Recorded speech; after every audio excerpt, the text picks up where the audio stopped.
or as an imaginability challenge. Hello, good day. And who asked that? This was the leading I had. Good evening, all of now. How on a day today? I believe say everything work out well for you when you been go work, whether you been there for house. I say make I come today instead of all the English language where I be dey speak every time where they can't do this live video. Make I come today, come speak Pidgin English. After all, na local person I been be before when I been they grow up. So even if person don't read plenty book and you don't dey form learned like asabi book well, no mean say times wey person suppose speak Pidgin English to reach to people wey just wan hear you on a normal level. Last na to just speak all the English go, whether na correct English or na Pidgin English. Today na Pidgin English dey my body. How you dey? How your children? How your husband? How your wife? How your parents? How life dey today? I know say every one of us as our faces take differ. Na so the things wey we do today different, and one thing wey we suppose know be say every day get different things wey dey carry give us. When everything work out as we plan, we dey happy. But if no work out as we plan, we dey often dey discouraged, we come feel say God why me and all that. But whatever e be, just know say God go make everything wey you dey desire, e go come to pass. And that's why I say make I come on our way today. This time na to reach you at the ground level, like no phonetics today, na just Pidgin all through. And I be share one post today about how people they make mistakes and how many people they allow those mistakes wey they do may stop them from taking steps. One thing where you suppose remind yourself every time you say, even the people who they admire, the people who won't be like, because we feel say their life don't they successful, all the things what they tell God may do for us, they don't already get that. So instead of us to just be grateful, why would they trust God say the things what they ask for him go do them for us? We go just look their life as if they perfect. Nobody they perfect. And the earlier you tell yourself that, and the earlier you also remind yourself, say nobody they perfect, the better. One thing why I know say many motivational speakers they do be say when they come online and they talk all this whole correct talk, pursue your dreams and all that. Sometimes some of them they even talk the true story of their life, how they take go from up and down and everything. So when people they even hear this motivational speaker, they will just feel say, how those on English go just speak. You know what they do me. No say the thing wey life don't throw away from my side. Kai, he hard. In fact, that's how I even survive up to now. And I say God just show me mercy. But one thing I always do most time when people they come my side, whether they come to me one-on-one for counsel or when I they do my live broadcast or they talk for state, if they invite me make I come talk for public speaking, I they always share my story most times because when we they see people where they successful, now those we go don't share their downtime and how they take overcome them. Now some people they connect to. You get people will be say they just lucky from beginning to end. Like them be best student for school, they graduate quick, they get to university, they marry quick, they born children quick. Everything they buy motor quick, they get house quick.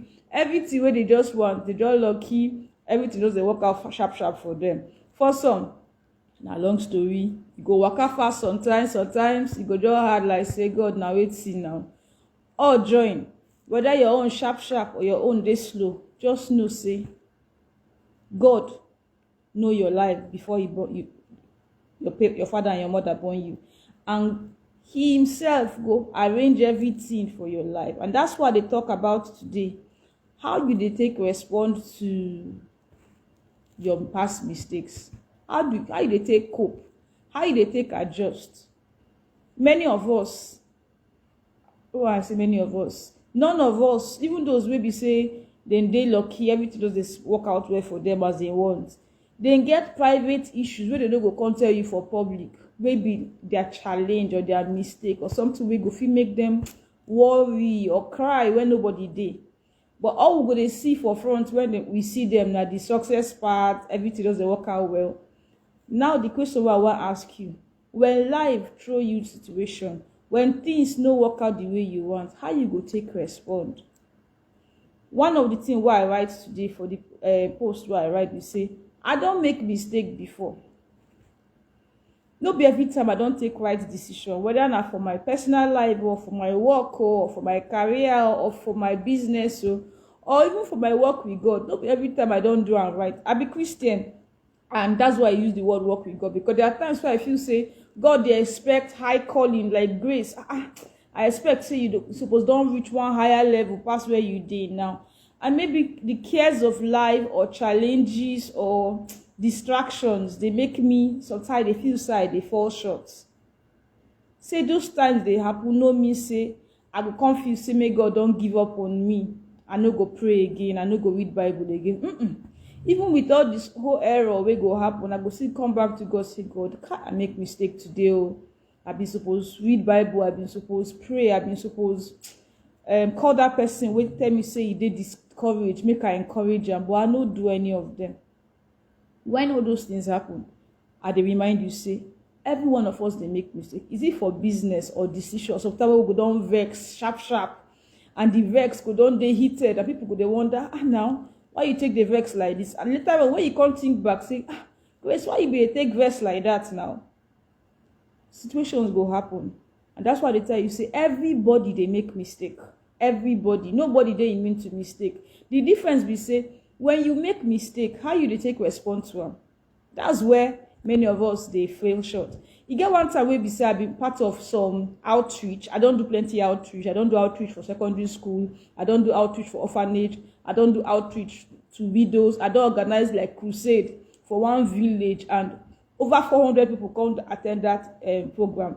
I don even do outreach go for harlot place, their hotel where they stay. I don do different type of outreach, and when I come go the hotel own, I see ladies, they come sit down, they hear us talk like na night duty they do their runs, but they hear us talk. They come around, come sit down, we come they talk about Jesus.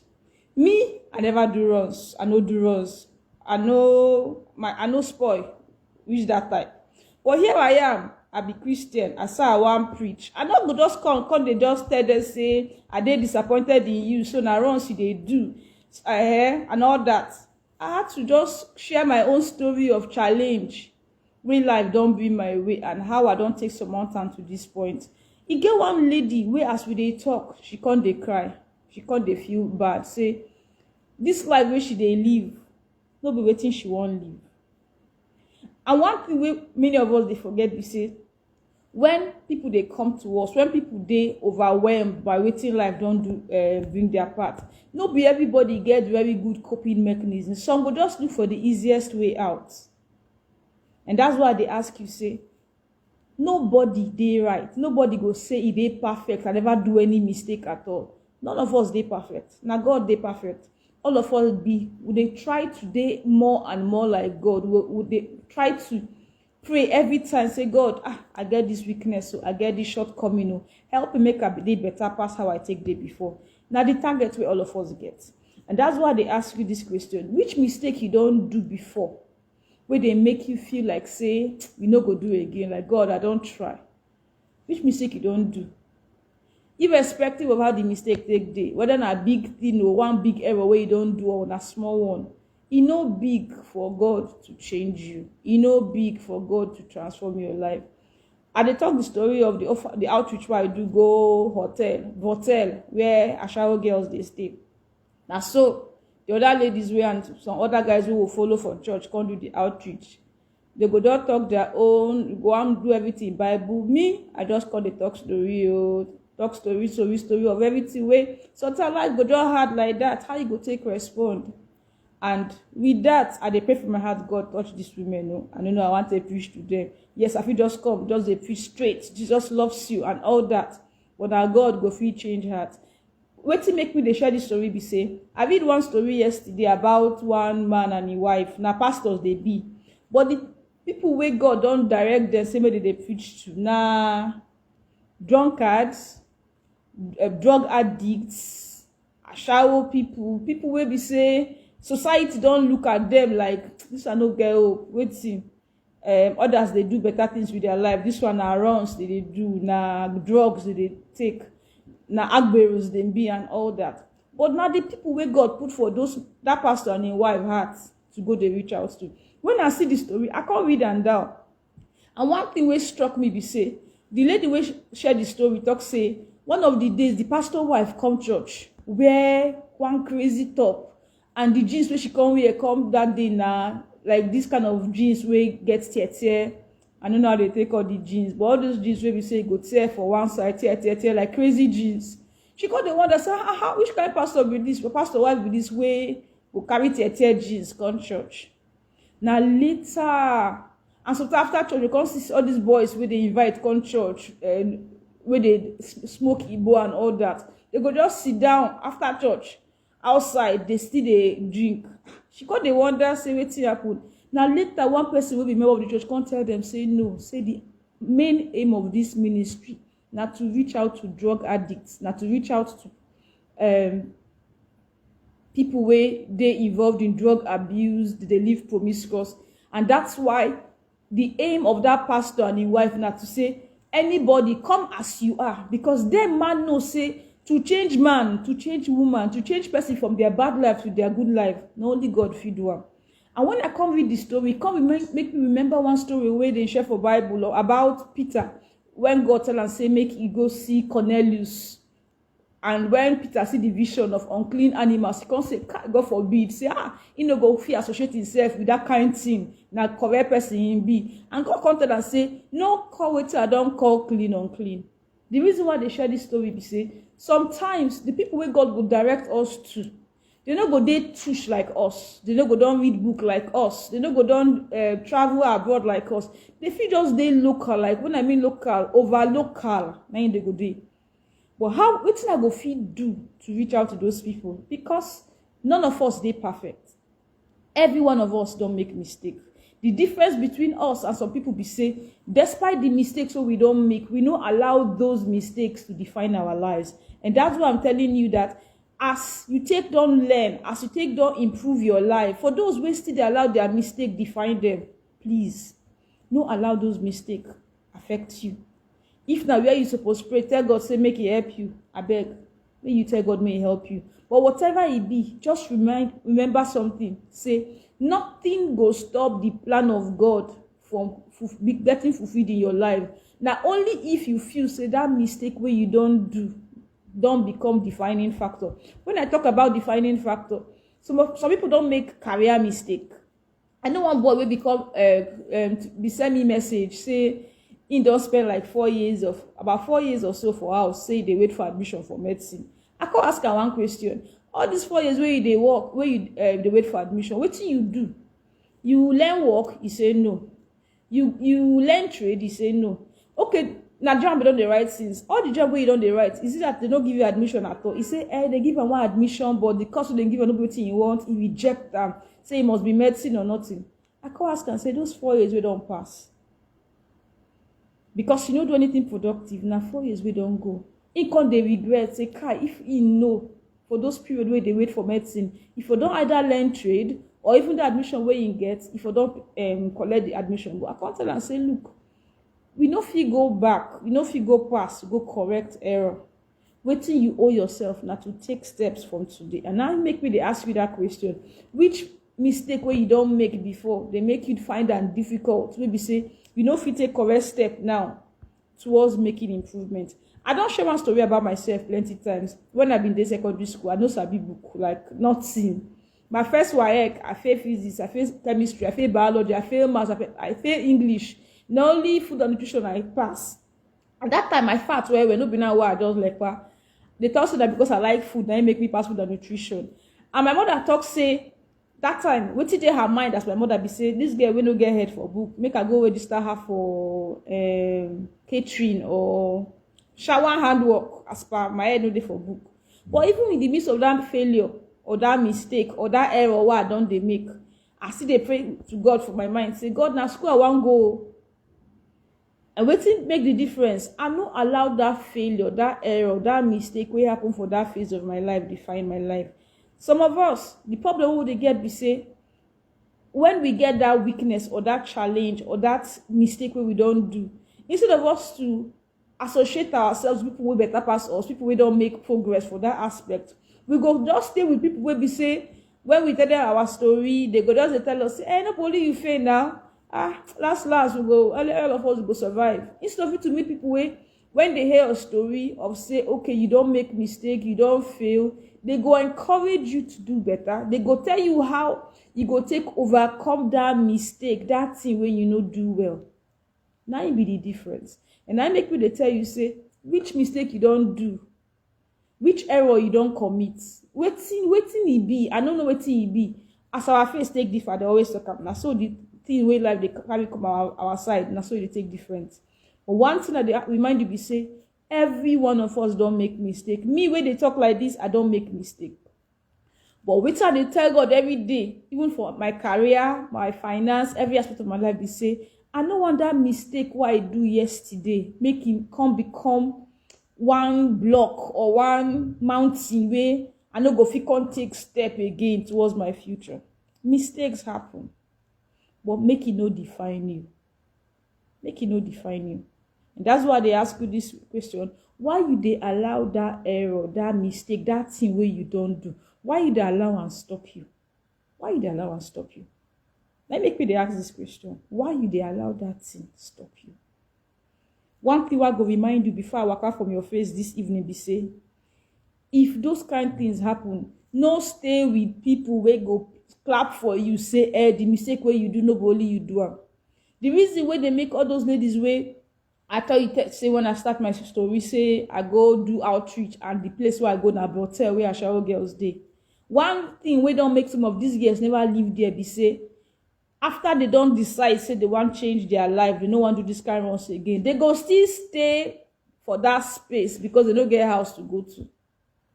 And that environment, they influence them. So one thing we me and you supposed to do, whenever we discover so we don't make mistake, we get one weakness, one thing where every time that the temptation will always get. You know, go stay around people where if you tell them say now this kind of mistake where they do, they go tell you, say, may you don't chill, relax now, waiting now, all this small you do now, waiting. Go meet people, go find people where go be strong encouragement to you, people where go push you, where go make you no allow that mistake, that error where you don't do, make it become a defining factor for your life. Remember, say, you get some will be say, human being man of help you, now only God will help you. Those kind of type, just go back to God, pray. Me, I get things where I no go fit tell some people. Now me and God, because now He creates me even when I never know myself. When my mother belle, now He creates me. When I be small picky one, I don't even know what they happen for my life. Now He know my life past everything. So when I get those weaknesses or those mistakes where I go don't do because of life or maybe life don't hit me like that, I just can't overreact and I can't feel guilty after I don't do that mistake. I no go sit down, they condemn myself because I no go figure yesterday go correct mistake what I don't do. And the same way to you, man, no go figure yesterday go correct error where you don't do. All you get today, not today. All I get now to go tell God, say, Father, see this error what I don't do. I know so I fuck up for this place, so Father, please don't help me. Because if you don't help me, nobody else will help me. And the earlier I commit you as God will create me, the better for me. So God, please just help me. If na aspect where I know say I need human being to help me, not to just look around, look people where I dey respect, people where I know say if I fit meet them, talk to them, confide in them, the mistake what I don't do, they go give me good counsel where go make my life turn better. I go do am. You get one time where I be depressed, there's something happen for my life. Kai, it hits me hard. And I can't do overwhelmed because I feel so that my mistake caused that error. You know what I do? I go call one senior friend who I know, we be say, I know say even when I tell him as he take the, even if in one vex with me, he go first counsel me so that since my heart don't dey worried and I don't dey very depressed, I no go call allow that depression go higher level. My heart go come down first, then he go come give me the advice. And now wetin I take do. And that's why the advice you say, those times where those mistakes they happen, no allow them become defining factor because life go always hit us hard. Life will sometimes come palatable. All the good things we dey expect will come, but at other times, life go fit present to us things wey we no expect. At those times, always know say God go always perfect everything for your life. And if you need to meet person, you need to go meet one mentor for counsel, do am. Where you need to pray, tell God, say, God, I don't make this mistake, or help me, do am. Because in all, now my life and your life, now we off to God. You no owe me any explanation, because nobody me create you. Now only social media join us, or for those who I don't see before. Whatever it be, just know, say, every one of us don't make mistake at one point in our lives. But the difference be say, for that mistake what I do, which difference I do? It don't turn say I don't allow those mistakes can they define my life, or which step I don't they take to make sure say that mistake what I do no limit my life. Mistakes happen. Some of us go don't make big mistakes, some of us go don't make small mistake. Irrespective of the kind of mistake we don't make, no allow in any way make that mistake where you do stop you. The areas where you supposed to pray, tell God, say may He help you, say you don't make mistake, tell God may He help you. Where you supposed to meet friend for counsel, go do that counsel. But whatever it is, make sure say no mistake of any kind will define your life, because the future day bright and God will perfect everything will concern you. Till I come your way again, my name now Dr. Grace A. John-Ugwuanya. I've been on to do video live for the past 44 days. Today not day 44. You go still see me tomorrow by the grace of God, where I go still come share you to read where God they put for my heart. Now, the first time why they can't do broadcast, when they say I can't speak Pidgin English from beginning to the end. I don't even know as I speak Pidgin English like this. So I did impressed with myself. Maybe saying tomorrow, I go still come do Pidgin English. Because sometimes we too they speak high English, and some people where they don't have to hear the structural English. Just one here, we still one share at ground level. Now it make me say today, now ground level talk I go do. No over Oyibo, no tush, no I go school, I no go school. The concern why I get be say, I want make you hear what now they talk, and I want make your life better. As me, man, they tell God, say, I want make my life better. So, till I come your way tomorrow, by the grace of God, though, make you enjoy yourself. Have a wonderful time, and God bless you. Thank you.